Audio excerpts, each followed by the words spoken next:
Okay, it looks rugged and worn in, much like a Poco Passion. Who's Poco's teacher? There we go. And pan, and pan. Okay. I know you guys are finding your inner dancer.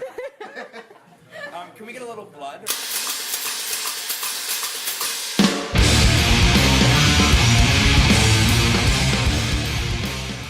Guys, it's Roxy Lee from GeekXGirls.com. I am joined today by a friend of mine, Christopher Giroux, and he's from Red and White Productions, and he is currently filming another one of his short films, Dead All Night. I got the chance to do makeup on it and actually star in it, but we'll touch base on that in a little bit because it's an interesting story. But yeah, Christopher, thanks for being here. Thank you. All right, so I'm going to ask him a few questions, and then I'm going to leave it up to him if he wants to give us a little bit more information. If you guys have any information afterwards, just comment and let me know what you want me to ask him, and maybe we can get him out again. So give the fans a little bit about what the film is all about. The film's called Dead All Night. It's a throwback to the 80s action movies like Mad Max, Road Warrior, and Escape from New York. And the premise is that it's a post-apocalyptic world where our hero, who's named Gavin Green, played by actor Ryan Barrett, has to go into a compound to more or less take down the big villain who has now created a chip to launch all the nuclear weapons. So it's kind of like a throwback to the 80s actions with fire, rally cars, half-naked chicks, and weapons. So it should be a cool movie with fun one-liners. Yeah, I got a chance to be on set and for at least one of the scenes and explain to them the kind of atmosphere that we were working in at that moment. Well, one of the scenes is it's kind of like the bad guy's lair, which is riddled with kind of a post-apocalyptic feel.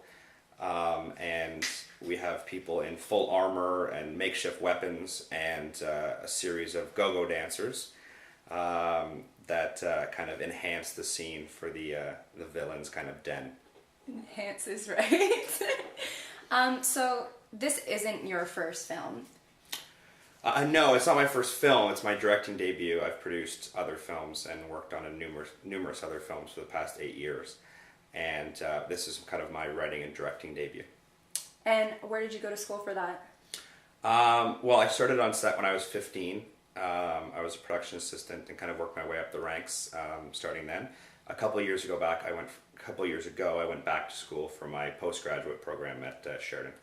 And how was the Sheridan course? I heard it was like one of the best, actually. Yeah, Apple Computers voted it the best when I was in it that year. But it was great. The program's called Advanced Film and Television, and it's kind of a very intense 1-year crash course on filmmaking, which I studied in producing and camera and lighting. And your crew, how many people is made up in the crew, and what exactly are the jobs? I know there's always production crews. You always hear that there's a production crew and that they all tend to like to work together.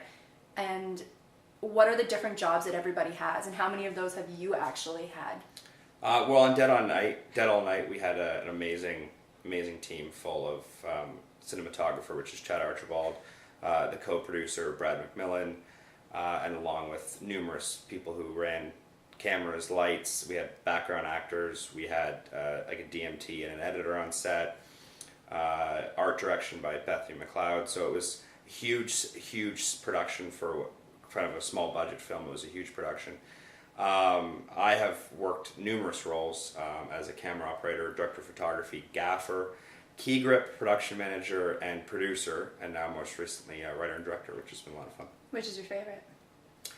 Well, as I've only directed one, I'd say producing was so far my favorite, but I had such a great time directing this one that could be the new one. Could be directing more. So you plan on directing again, obviously. Yeah, that's plan on. the goal. Well, we have a few more days to shoot for this film, so I'm really excited to kind of get back out on set. The set is so much fun and out in St. Catharines, so it's kind of at a metal factory and things like that. So we had a lot of fire and fun stunts there. So it's a great fun set to be on. But yeah, already kind of hoping to direct more in the upcoming months. But producing a feature in January with the same team, so that should be a lot of fun as well. What other kinds of films, like, I know you like to stick kind of to a darker, more horror from what I've seen from your last couple of things you've worked on, is that kind of like your genre that you like to stick to, or is there more, are you gonna delve more into like the romantics or the rom-coms or like the dramas? I typically do a lot of action and horror projects, but most recently I'll be pitching a kid show, and though it is dark in elements, more like Neverending Story and Dark Crystal, it's still a project for kids. So I'm trying to branch out a little bit, but I always find that action and horror are more fun to work in because of the special effects and the makeup, and blood and gore is always a lot of fun to work in. It definitely is. So in the, like, did you always know that you wanted to be involved in the film industry? I know a lot of people say I've known since I was little, whether it was performing or whether it was behind the scenes. Did you always have that set idea in your head that you wanted to be involved in film? Yeah, since an early age I've always wanted to kind of be in film because of movies like Star Wars and The Goonies and Monster Squad and The Terminator and things like that, which I used to watch with my dad at a very young age, so I always kind of wanted to play in that world. Which is, this movie is a huge tribute to like the 80s films and things like that. So it was great to finally do a project that tributes kind of the films that I used to grow up watching as kids. So, but yeah, since an early age, I've always wanted to do it. I started at 15, and I've been doing it now since then. So Nice. It's been great. Well, you do it well. From what I saw on set, he was actually very, very good. I don't work on a lot of sets in the actual sets. For doing makeup, you're always kind of in the back room, but for this time I got to actually be on set, and it was kind of fun to just watch it all come together. There's a lot going on, just so much more work than you think, because we always just see the after project, but you don't understand how many takes, how much work, the small things, how many times we had to scream and then not scream but pretend to scream. And so what is that all about? Like, why do you have to do those things? Well, the scene that we did, it was a big crowd shot with fake screaming and real screaming, things like that, because our villain actor, who's played by Kyle Williams, we had to record his dialogue as well. So his dialogue we record first, and we record the screamings later to put it in the scene to kind of fake it. That way we'll get clean audio for Oh, nice. So for it's his kind of like an dialogues. overlap. Yeah. It's just in case, so he doesn't get drained out. Right. Understand. Now, with the casting especially, how do you go through that process? I know I used to work as casting, but I never got to actually cast for my own projects. So do you have a set, I know when you write the script, you have a set mind on what you want these characters to look like, what you want them to be all about. How did the casting process go for you with the actors? It was actually a lot of fun, because writing the project after producing music videos and films before, I actually got to know a lot of actors, so a lot of the roles were written with people in mind. Oh, okay. The main character, Gavin Green, was written with Ryan Barrett in mind, who's an amazing local actor. Yeah. And the villain was written for Kyle Williams, who starred in a Megadeth music video we produced. And from there, it kind of just trickled down. There's different villains and kind of goons that are throughout the whole movie, and played by John Cross or Matt Spencer and things like that. And all those roles were kind of written with those people in mind. For the role of Pixie, which is kind of like a sexy kind of Mortal Kombat throwback hitman, she was cast. We needed a girl who could fight, so we hired Jennifer, who is a mixed martial arts fighter. Yeah, I remember. And having her on set kind of made the fights more realistic because of her fight training. So she was actually brought into the group. But the rest of the actors, all the roles were written with them in mind, so it was a lot of fun to kind of bring back the actors that have worked on our projects that I got to work with in a producing kind of stance. Now I actually got to work with them as a director, which was a lot of fun. So. Nice. Pixie definitely reminded me of kind of like a Jade or a Melina from Mortal Kombat when she came out with her. I'm not even gonna say it. You're gonna have to see. You'll have to see. You have to wait. But she did remind me of Mortal Kombat, so it's kind of cool. The characters actually, when I was watching, being such a geek I am, I had like all these. Kyle reminded me of Bane. We kept joking about that. Barrett kind of reminded me of freaking Dead Rising or something, like one of those characters. It's kind of fun to like have those in mind and see like the superheroes or the video game characters come to life and be badasses. And a lot of people joke that this film is very much like a video game. And I always joke that he goes through a series of kind of boss fights until he gets to the grand finale boss. So it was kind of fun to shoot a movie that's very much like a video game. So It must be fun. Couldn't imagine. And this is going to be filming up until mid-December. Mid-December, yeah, and then we go right into editing and things like that, and for a spring release. So what kind of platforms would our fans, or even some of our girls, or anyone else who wants to see it, where would they be able to check the film out? Well, we have a Facebook group right now, which is Dead All Night. It's a Facebook page that you can kind of follow the production, as well as pictures and posters and artwork that's being posted now. And we will be posting screenings on our site. And we, too, will also be promoting the movie once it's done. So even if you don't see the status update that we're going to be making once the movie's done, just make sure to check back in, because I'll post it up a couple more times so you guys can check it out and become fans and see more of Christopher's work. We're just going to goof around a little bit now and talk about the part that I had in your movie.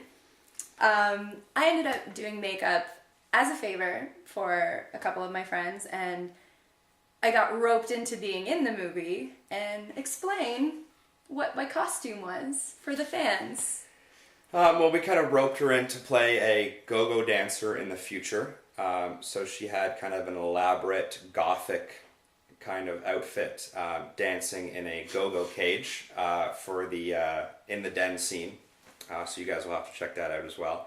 And she's kind of dolled up with the other makeup artist dancing in a go-go cage. So it was kind of a very fun scene to shoot. We kind of shot like a party dance scene, and with dancing in a cage. So it was a lot of fun to shoot with fun techno music playing in the background as we were kind of doing choreography for this kind of fun dance scene. So you'll have to check out her cameo in the film. So a lot of people aren't used to seeing me all decked out in the sexy costumes, but I kind of let my hair down in this one and had a little bit of fun. I was in a latex black dress and a gas mask at one point on a shag carpet. My mom didn't want me to tell everyone that, because she said, as long as you're wearing the gas mask, no one's going to know who it is. And I said, but I'll know, Mom. I'll know who it is. Yeah. So I want people to know that's my role. We had a lot of fun with production design on set. The art director, Bethany McLeod, designed a lot of fun outfits and that have armor and painted faces and things like that. We all got to have a lot of fun with makeups and costumes and eye patches and swords and a lot of gas masks. Definitely a fanboy's dream kind of. Yeah, I have to give a huge shout out to Beth, who's a major Geek Girl, and she's a Geek Girl fan, and she's awesome, and she did a really good job on this set. She's always running around like a little crazy bumblebee. So I have to give her, because that's a Geek Girl right there. But a funny story actually that I wanted to dive into is that Chris was actually a fan of the site before we even met and did this film together. So it kind of was a really cool romance that was meant to meld together, the fact that I was brought on to do makeup and he was the director, and he both kind of knew each other. I don't know what I'm trying to say. He was a fan of the site basically, which is just a cool little fact. Yeah, so it's pretty great that she was able to come out and help us out. And that now he's on the site. There you go. Geek Girl dreams come true. All right, so normally I have a lightning round. I can't remember the questions, but I'm going to do as much as possible. I ask them to every single person that I interview. So the game is, it's 10 questions, one answer, and you have to give me the first answer that comes off the top of your head. All right? Okay. You ready? Ready. Favorite video game? Halo. Favorite book?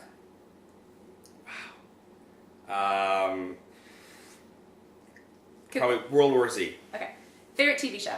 Lost. Favorite movie? Pulp Fiction. Favorite superhero? Batman. Favorite villain? Favorite villain. Wow, that's a tough one. We'll go with wow, that's tough. That would be a tough one for me too. Favorite villain. Let's go with Harley Quinn. It's mine too. Favorite superpower to have if you could have one? Flying. Such a cop out. Such a cop out. I love to travel, so Nothing flying else, has to be nothing it. else cool. Favorite geek celebrity? Wow, favorite geek celebrity.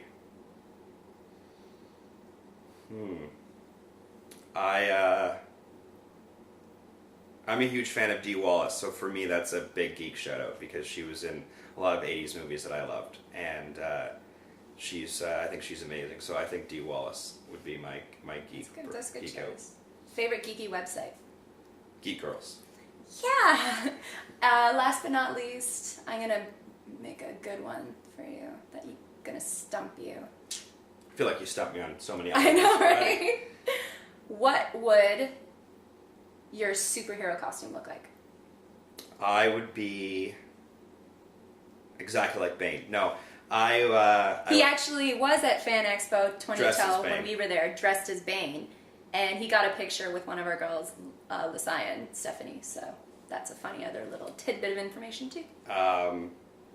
I would probably be in like 80s armor. Like it would be makeshift Mad Max, very much like Ryan Barrett wears in Dead All Night. I think that design is so cool. Makeshift armor. Would you have some 80s hair going on? I would have total 80s hair, some sort of fake green mohawk or something, and that would be my outfit. I'd have to cover my eyes like so many superheroes. So I'd have like some red bandana over my eyes with eye holes. Oh my god. I just had this That would be great my, mental image right now. Yeah. What would your superhero name be? Oh, I would have no idea. What would you want to be known for? My nickname on set is Chris G, so I would just be known as G. I'd have a big G-man. G belt buckle, and I would have a team of G men who would help me. Oh my god. That's what it would be. That's actually pretty good, G-Man. My superpower would be the G Force. It would be awesome. Okay, we're done now. We're done on the superhero. I'm just having way too much of a mental image right now. It's just weird. Just Kate flying in a Yep. nice mullet. It would be awesome. Oh my god. Alright, so thank you so much for doing this interview. Thank you for having me. This is your time to plug anything and everything you have coming up in any of your pages. Sweet. Check out Dead All Night's Facebook group. We're going to be posting lots of fun stuff with the actors and artwork. And check out my other film, which is I produced, directed by Kevin Lane, called No One Will Notice, which is kind of like a sexy Dexter kind of drama. So check them both out, and hope you guys enjoy.